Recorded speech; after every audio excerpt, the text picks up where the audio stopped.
I call on Mr. Grimley. Thank you, President, and I congratulate you on your advancement to the chair in this 59th Parliament. I also thank you for your warm welcome to myself as a new Member of Parliament and look forward to working with you over the next 4 years. I'll begin my first speech by acknowledging the traditional owners of the land we stand on today. I pay my respects to their elders, both past and present. My association with the Aboriginal peoples extends to the Western Desert region of Western Australia many years ago. The person that I've become to this day is partly a result of my time spent in those remote communities, which I shall talk about later. The Western Victoria region holds a special place in the heart of Darren Hinch's Justice Party. Ballarat was chosen as the launching pad of the party in 2016 when I stood with Darren as his running mate for the federal election. Geelong was selected as a launching place for the 2018 state election. My recent job as a senior detective at the Inaugural CIU meant that I have become extremely familiar with the many towns within that shire, as well as Melton and Ararat. A previous job that I held as an educational stationery salesperson also allowed me to traverse many other towns and smaller locales within the 80,000 square kilometres that makes up the Western Victoria region. It is certainly a big patch to cover, and through my experience with the people, full of big hearts and big opportunities. I would like to thank many people who have supported me along the journey so far. To all the volunteers at many booths around Western Victoria, those who stood in the searing sun and the pelting rain without any complaining, simply doing it for the love and commitment to the key issues that we passionately stand for. Although we could not field volunteers at every booth, those that we did have to this day remain solid supporters and friends.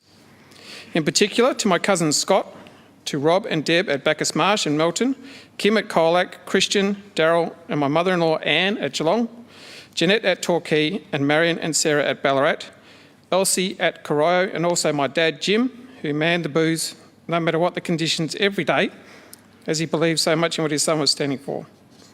To all the volunteers, I thank you very much. To my mum, who has also supported me along the journey over the years and who has always been there to help in any way she can, I thank you. I'm a very lucky person to have such supportive parents who have stuck by my side throughout my life and never wavered in their love and devotion to their only son. To my in-laws, Christy, Brett, Paula and my father-in-law Wayne, I also like to thank you for being there for me and helping out whenever and wherever you could over the years. And thanks for the food fights at our family gatherings as well, none of which I started myself. My previous work colleagues at Victoria Police, in particular at the Inaugural CIU, Daniel, John, Josh, Brian and Ben, and also Troy and Nathan. Your advice and thoughts on how we can improve our legal system over my tenure will now have the opportunity of being heard in Parliament. And to all my previous brothers and sisters in blue, and indeed all emergency service workers, rest assured that you now have a representative within Spring Street who will work tirelessly to improve our judicial processes and also work towards addressing and supporting the mental health issues that are becoming all too familiar. I thank all the candidates that ran in the state election under the banner of Darren Hinch's Justice Party. Your commitment to the cause is to be commended, and your continuing support as we lead into a federal election this year is greatly appreciated. I would also like to thank my friend and colleague Tanya Maxwell.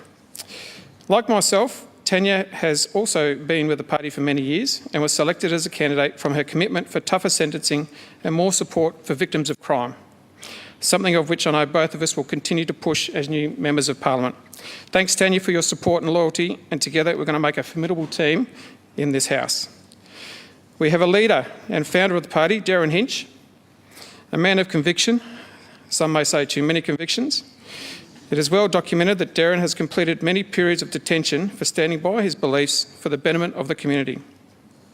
I've never come across anyone, past or present, who has been willing to forego this amount of personal sacrifice for what he believes in.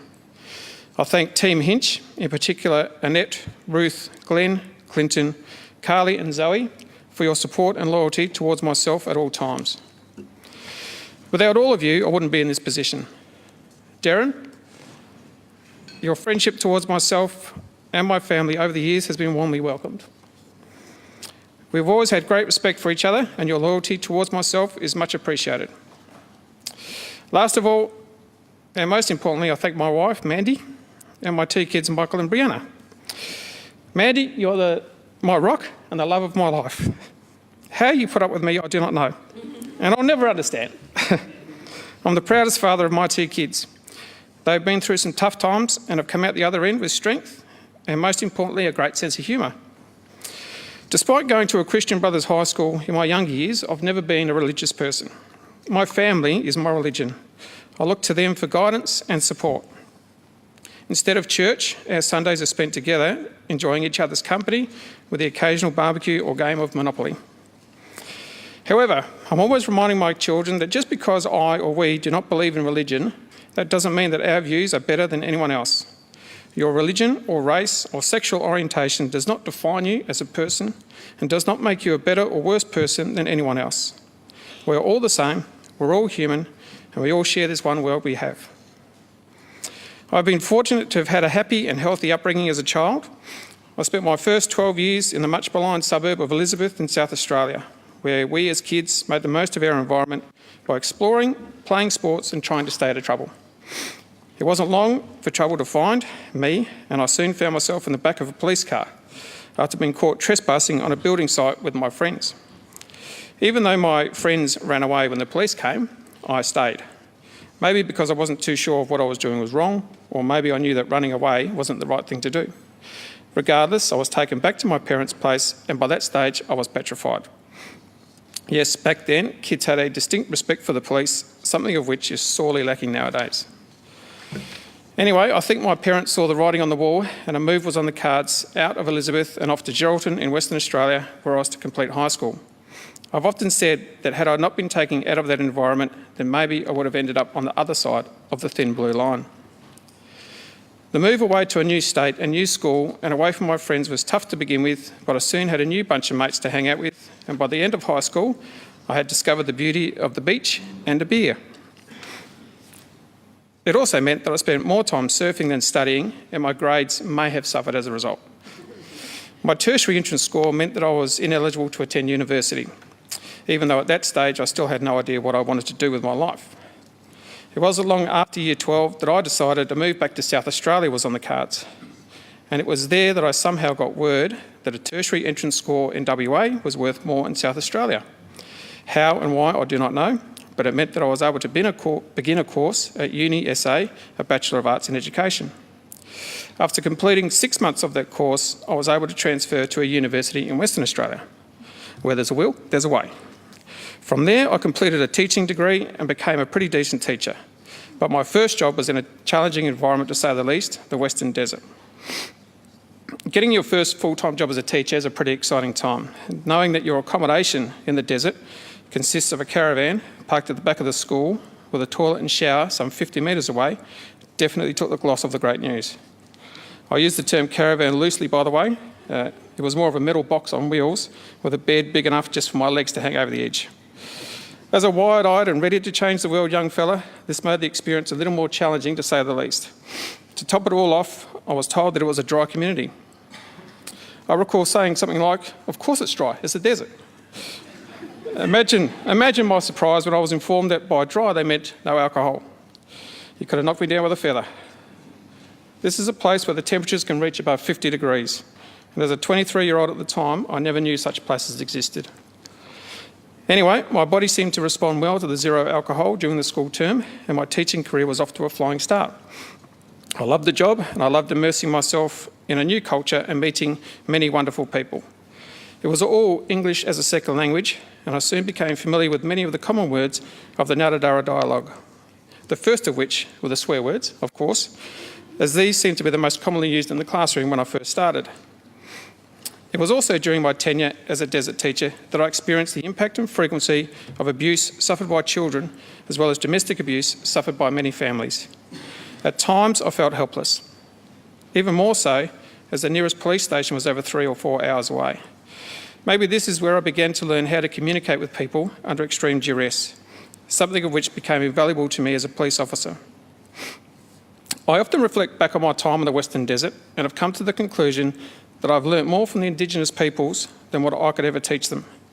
I'm very thankful for that, and has maybe become a strong advocate for improved living standards of all Aboriginal peoples. The tie that I'm wearing today comes from an Aboriginal artist It is a symbol of acknowledging and thanking the peoples of the Western Desert for my past being here in this present. Doing the hard yards in the desert set me up well enough to gain a position as a school principal in the Wheatbelt region of Western Australia. There is something about the country that has always had a strong pull with me. However, to further my career, I had to move back to the big smoke in Perth, where my passion for teaching was overcome by my passion for justice. Where or how this came about, I'm not too sure, but it was a strong calling that couldn't be ignored. My time as a police officer has been served in the northern suburbs of Perth and also in Kalgoorlie. I have a lot to be grateful for my time in Kalgoorlie. It was where I met my wife, Mandy, in a pub, believe it or not. It was there where our firstborn son, Michael, came into our lives. And it was where I began to understand the issues of our Indigenous people's struggles with alcohol, homelessness and crime. This was nearly 20 years ago, and sadly, these issues still remain to this day. After our son was born, we made the decision to relocate to Victoria, as we soon realised that our family would be more suited being closer to our relatives in the eastern states. After a short stay in Mount Gambier, where our Brianna was born, we continued to move to Victoria, where we settled in Geelong. My reappointment as a police officer in Victoria has seen me in positions including general duties, as well as a detective in the Sex Offences and Child Abuse Investigation Team in Footscray, and finally as a detective in the Inaugural Police Service area. Being a police officer can be rewarding, is often thankless, and is always challenging.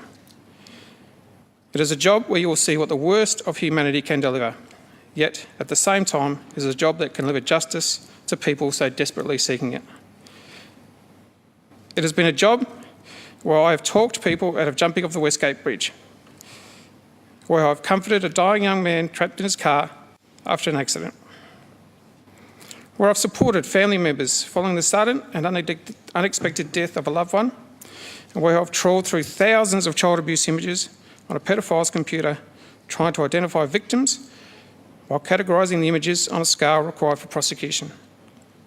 And it has been a job where I've had to do the dreaded door knock to tell a parent that their child has died. These are the jobs that our police service does day in and day out. So, when you're having a bad day, just remember who's out there trying to make your life and community safer. From someone who failed to get into university after year 12, to someone who has been a teacher, principal, police officer, detective, and now a member of Parliament, says something about persistence, commitment and hope. I've often said to my children and other school students that your results in a test are not a reflection of who you are or who you could be. I always encourage my children to do their best, but not be defined by results. Be defined by your potential and what you can do to be the best version of yourself possible. And yes, there will be mistakes along the way. How can we learn without them? You'll all get to know me as a pragmatic person, willing to listen to all parties. I'm here as a representative of the constituents of Western Victoria, but more importantly, I'm here as a father and a family man, and I look forward to what the next 4 years will hold and the new lessons to be learnt. Because we are not only here to make our communities better places to live, but this is also a rare opportunity to make our own lives the best they possibly can be. That is my story. That is my ethos. Thanks for listening.